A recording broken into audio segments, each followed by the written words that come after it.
എറണാകുളം കണ്ണമാലിയിൽ ദുരിതമൊഴിയുന്നില്ല. തുടർച്ചയായി 4-ാം ദിവസവും കടലുകയറി. തീരദേശവാസികളുടെ വീടുകൾ വെള്ളത്തിലായി. കേരളത്തിന്റെ സ്വന്തം സൈന്യമെന്ന് മുഖ്യമന്ത്രി പറഞ്ഞത് എല്ലാവരും മറന്നുപോയെന്ന് കണ്ണമാലി നിവാസികൾ കുറ്റപ്പെടുത്തി. കണ്ണമാലിയിൽ നിന്ന് വിഷ്ണു സുരേഷ് തയ്യാറാക്കിയ റിപ്പോർട്ടിലേക്ക്.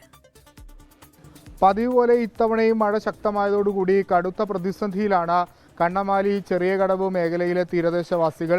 ഈ കാണുന്ന വെള്ളക്കെട്ട് കടലുകയറ്റത്തിന്റെ ഭാഗമായി ഉണ്ടായതാണ്. കഴിഞ്ഞ തുടർച്ചയായി 4 ദിവസത്തിൽ ഈ പ്രദേശത്ത് ഇതാണ് അവസ്ഥ. അവർക്ക് എന്ത് ചെയ്യണമെന്നറിയില്ല. കഴിഞ്ഞ തവണയൊക്കെ ഒരുപാട് പരാതികളും പ്രതിഷേധങ്ങളും ഒക്കെ നടത്തിയതാണ്. പക്ഷേ ഇപ്പോഴും ഒരു പരിഹാരമായിട്ടില്ല. മന്ത്രിസഭാ യോഗം ചേർന്ന് ഇവരുടെ പ്രശ്നങ്ങൾക്ക് പരിഹാരമുണ്ടാകും, ഉടൻ തന്നെ ചെല്ലാനം മോഡൽ കടൽ ഭിത്തിയൊക്കെ നിർമ്മിക്കുമെന്ന് പറഞ്ഞെങ്കിലും അതിന് ഇനിയും സമയമെടുക്കും. അതുവരെ ഞങ്ങൾ വെള്ളത്തിൽ കിടക്കണമോ എന്നുള്ളതാണ് അവരുടെ സ്വാഭാവികമായ ചോദ്യം. ആ ചോദ്യത്തിന് ഇതുവരെ ഒരു മറുപടി നൽകാൻ അധികാരികൾ തയ്യാറായിട്ടില്ല.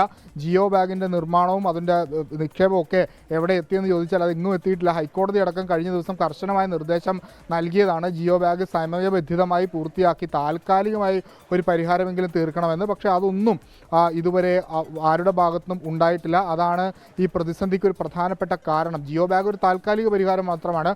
അതുകൊണ്ടൊന്നും വലിയ രക്ഷയില്ല. കല്ല് ഇടണം, അതല്ലെങ്കിൽ പെട്രോപാഡ് തന്നെ വിരിക്കേണ്ടി വരും. പക്ഷേ അതിനു മുമ്പ് ഒരു താൽക്കാലിക പരിഹാരം എന്ന നിലയ്ക്ക് ജിയോ ബാഗെങ്കിലും ഇവർക്ക് ഒരുക്കി നൽകേണ്ടത് അനിവാര്യമാണ്. പക്ഷേ അതുപോലും കാര്യമായി ചെയ്യാത്തതാണ് ഈ പ്രതിസന്ധിക്കൊക്കെ കാരണം. കഴിഞ്ഞ കുറേ നാളുകളായി ഇത് സംഭവിക്കുന്നുണ്ട്. നമ്മൾ എത്രയോ വട്ടം ആവർത്തിച്ച് പറഞ്ഞാണ്. ചേട്ടാ, അവിടെയൊക്കെ വീട്ടിലൊക്കെ വെള്ളം, വീട്ടിൽ അടുക്കളയൊക്കെ മുങ്ങിക്കിടക്കണേ.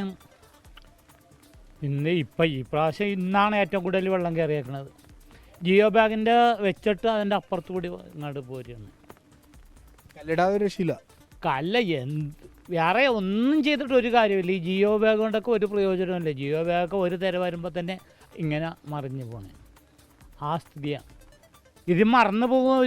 അത് സ്വാഭാവികമാണ്, മനുഷ്യ സഹജവുമാണ്. പിന്നെ അവരെയും പറഞ്ഞിട്ട് കാര്യമില്ല. അവരുടെ കയ്യിലും പൈസ ഒന്നും ഇല്ലെന്ന് തോന്നുന്നു. എല്ലാം ഏതാണ്ടൊക്കെ ചെയ്ത് തീർത്ത് കളഞ്ഞെന്നാണ് തോന്നണം.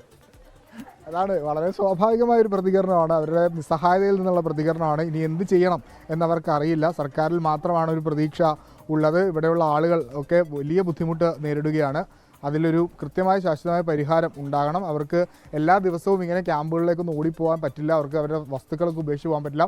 ലക്ഷങ്ങളുടെ നഷ്ടമാണ് ഒരു ദിവസം ഈ കടലുകയറ്റവുമായി ബന്ധപ്പെട്ട് ഓരോ വീടുകൾക്കും ഉണ്ടാകുന്നത്. പ്രത്യേകിച്ച് വീട്ടുപകരണങ്ങൾ, വണ്ടി, അതോടൊപ്പം തന്നെ മറ്റ് സർട്ടിഫിക്കറ്റുകൾ, അങ്ങനെ എല്ലാ ദിവസവും ഇത് സംഭവിച്ചുകൊണ്ടിരിക്കുന്നു.